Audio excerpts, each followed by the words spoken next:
FIFA club বিশ্বকাপের আল Helal Real মাদ্রিদের যে ম্যাচটা ছিল, প্রতিটা ম্যাচ দেখার পরে একটু সারপ্রাইজ হচ্ছি।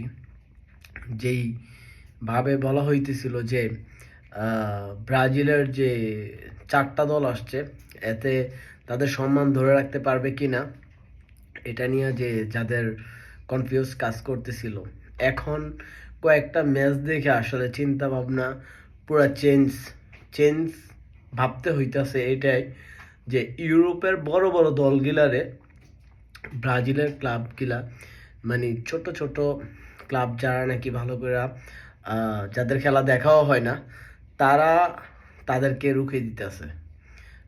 ব্রাজিলের একটা লিগে একটা দলকেও হারাইতে পারে নাই, তার মধ্যে ড্র ছিল, 2টা ম্যাচ আবার ওই জয়ও লাভ করছে। 4টা দলের রিমোট খেলা হয়েছে। তার মাঝখানে এশিয়ার একটা দল আল হেলাল, সৌদি লিগ, প্রো লিগের, এই আল হেলালের মানে রিয়াল মাদ্রিদের মতন দলকে আটকায় দিছে।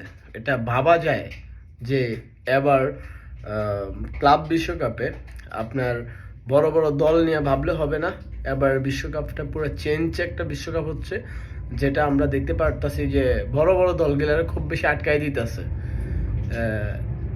এর মাঝখানে ইয়াসিন বুনোর কথা বিশেষ করে বলা হয়, মরক্কোর গোলকিপার, যেটা নাকি আল হেলালের হইয়া বালবার্দের ফিরান্টি ফিরাইয়া দিছে।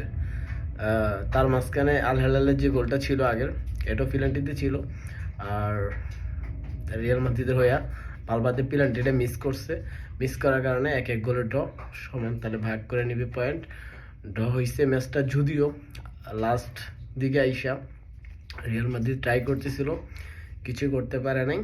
তবে আমার একটা বিষয়, মানে এটা মন্তব্য করতেছি, ফার্স্ট ম্যাচটা খেলা হয়েছে যে নতুন কোচের আন্ডারে, জাবি আলোনসোর মাঝখানে ভিনিসিয়াসকে উঠানো হয়েছে, জুড বেলিংহামকে উঠানো হয়েছে, ঠিক আছে। বাট ফার্স্ট 64 মিনিটের মধ্যেই কেন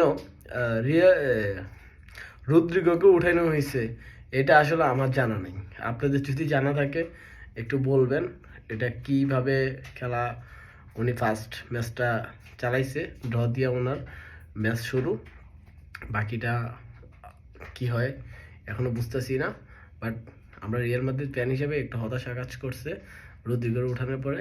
রদ্রিগো আহামরি খারাপ খেলতেছিল না, ভালোই খেলা ছিল। কেন উঠানো হয়েছে উনি ভালো জানে।